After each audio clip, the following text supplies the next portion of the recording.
Uydan ketganimga 10 yil bo'libdi. 10 yil qishlog'imdan yuribman uzoq.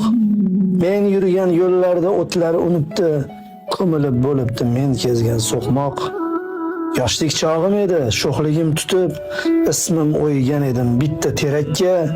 U ham jarohatday ketibdi bitib, u ham yuksalibdi mensiz yuksakka. Buzilib bo'libdi allaqaysi dam, hovli ortidagi omonat ko'prik. Bu yerda men bilgan odamlarning ham ba'zisi endi yo'q, ba'zisi tirik. Hayratga tushmasman bu holdan sira.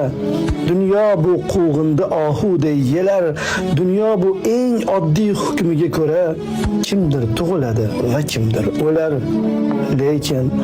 Lekin qalbni bosdi nogoh bir sukut, nogoh bir hayajon ezdi dilimni. Umrim yo'llarini bosmaganmi o't, xazon ko'mmaganmi hayot yo'limni. Ko'ksidan nomimni beshafqat battar o'chirgani kabi oqbadan terak. Bag'riga ismimni yozgan bo'lsam gar, o'chirmadimikan birorta yurak? Yoshligim behuda o'tmadimikan? Go'zal tuyg'ularim bormikan tirik? Nogahon buzilib ketmadimikan birorta yurakka men solgan ko'prik? Yillar umrimizga qilarmiz shafqat, biror ish bormikan aylagali yod? Qayta tiklash mumkin barchasini, faqat qayta tiklanmagay o'chsa xotirot.